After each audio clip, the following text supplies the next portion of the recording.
How did you land up at IIM A? I'm 48 years old, so I'm ancient in this room. I've probably taken up the average age of the room by 50%. So I grew up in an era where internet didn't exist, right? And my dad at the time used to work in a bank, kind of a government bank, Canara Bank. And at the time, I didn't have an interest in engineering.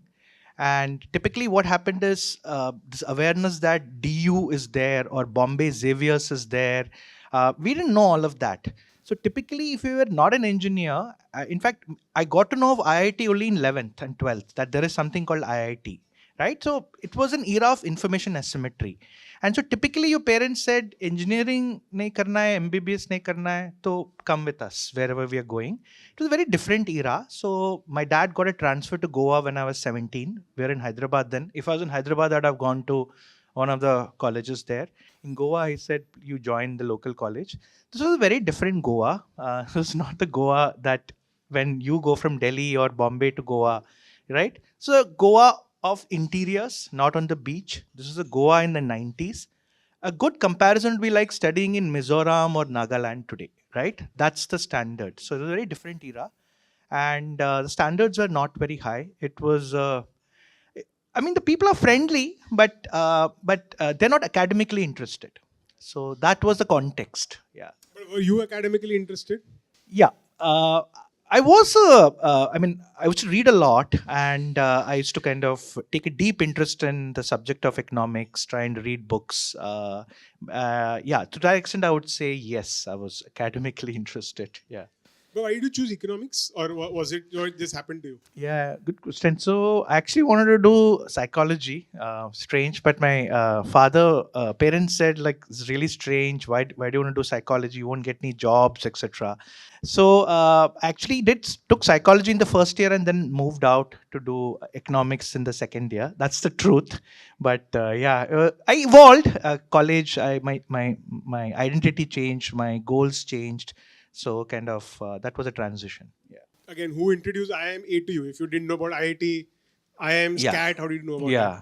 We used to get this newspaper from Bombay. It used to come, Times of India, and that used to come by evening 3 o'clock.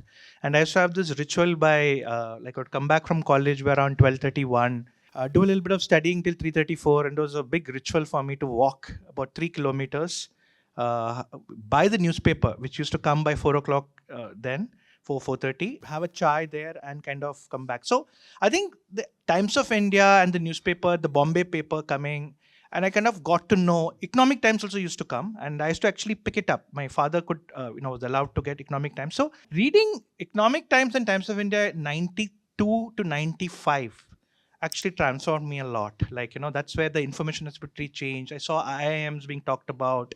So by then you knew. And the Times of India used to have the CAT, announcement. Yeah. Did you know that if you went to an IIM, what career you would have? I kind of knew that BA economics was a dead end. So I knew that it was very unlikely that I would get like a great job. Some of that realization had dawned in. Some of the economic students went to Gokhale Institute. There was a tradition of people going to Gokhale. I could have probably, if CAT hadn't worked out, I'd have gone there and I'd have done maybe MS in economic tricks or whatever, right? Actually wanted to be in marketing. I actually wanted to join Hindustan Unilever, which never got to join. And I said, if Hindustan Unilever doesn't have, some people told me, yeah, Hindustan Unilever is very tough, but they take people from Asian Paints. They see them, and you should. So I said, look, Asian Paints try karta hu. But it was basically marketing. I wanted to join FMCG. That was my goal. Did you feel like euphoric when you got into IIM? Did you know that it was like a big deal to get into IIM Ahmedabad at that time, or did the realization happen later? No, it was a big deal. You knew that it was kind of a big thing. And at the time, it was very strange. I don't know how you got to know. It was a written exam then. So to prepare for that, I mean, Goa didn't have a center. So you had to go to Bombay. I'm not sure, Bangalore or Cochin. I had an aunt in Cochin. So I went and stayed with her. She had a big house and all that. And that's where I gave the exam. All XLRI, everything was in Go. And then when the result was announced on a certain day, and you had to call up, you had to call up the institute, and they would tell you ki yes or no. I remember calling them up once, then again call them up after 30 minutes. It was very expensive then to call up, because it was an outstation call. Then in the night, my father called again. Like, and that's when we told everyone ki yeah, it's true. Like, I still remember that. Yeah. So you land up at IIM Ahmedabad, and how were the 2 years there? And again, did you feel when you were at IIM Ahmedabad that you were amongst very smart people, or that you were learning a lot? Was it a big difference between where you were in Goa to you didn't work in the interim, did you? No, I didn't. I took a year off, to be honest. So 95 to 96, I had a job. It's not a well-paying job in Goa. So my father said, "This is ridiculous. You can't take it." In hindsight, he's probably right. It allowed me to prepare better. It was a sales job, and he said, "Look, you can't do this." It was credit card sales. It was not such a bad job, but anyway. So the 2 years in IIM was very tough. There's this Wizard of Oz movie where they say, "Dorothy, not in Kansas anymore." I have a feeling we're not in Kansas anymore. It was very tough. I really struggled in the first 6 months. I got there's some number of Fs you can get. I got one F, and I remember a senior, I think the academic secretary or someone, that got this letter of people who had. So he came and reached out to me and said, "What's happening?" Like, I was in probability. I don't think I've used anything of that ever after that. And I didn't understand the point of taking that super mathematical course. I got an F there, and they had, I think, one D. And they said, "Look, you are in tricky territory. Do you have any academic issues?" I said, "No, not really." But I remember that was a very unnerving, traumatic time. And but fortunately, it looks like graduated. So I'm happy. But did you have fun on campus, or were you constantly under the pump? Look, I had fun. Extremely interesting people, extremely bright people, and coming from a non-engineering, so no hostel, kind of being at home all this while, it was a very different experience.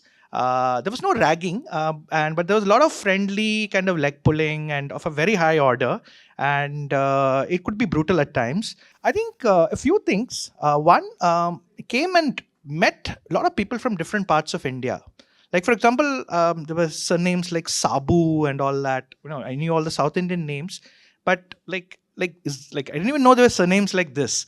And to meet up with all of those people, it was very interesting. Secondly, I would say extremely bright people. Like, you had JE2 in our batch, and there were top 100 rankers, quite a few top 100 rankers. Just to interact with them, over time you lose that awe. Initially they're very impressive, especially in math courses, and later on there are areas where you see them also slip up. But yeah, it was a very, very interesting 2 years. But yes, I had fun, but in the first 6 months were a little hard. Yeah. So did you then finally get your FMCG break ever in No. an internship or a job? No, they all rejected me.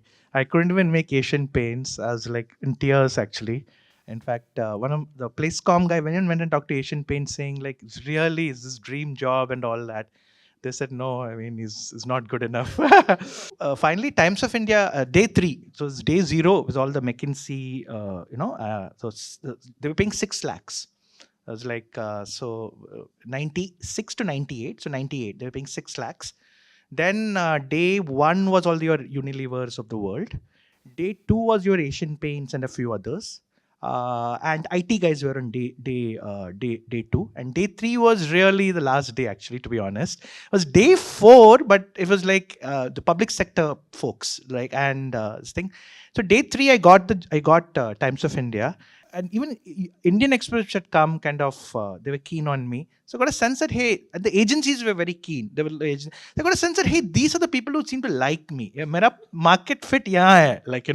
Marico was also there. I put my dream on Marico, but they rejected me. So clearly all the FMCG guys rejected me. Yeah. And were you thrilled to get into Times of India, or was it a relief? It was a relief. I was grateful I had a job, and they were paying 2.4 lakhs. Which was decent. 2.4 lakhs in 98. It was in Bombay. I was excited by that. And I felt like, TK, it was, my parents were broadly happy, Times of India. They didn't know, ki, what is the hierarchy and all that. And they were not that distinct. They said, TK, naukri mil gaya hai. 2.4 lakhs is good ROI on whatever we have put in, 75 or 80,000 rupees, or I think 1.2 lakhs or something. It was good ROI. They said, fine. So it was relief.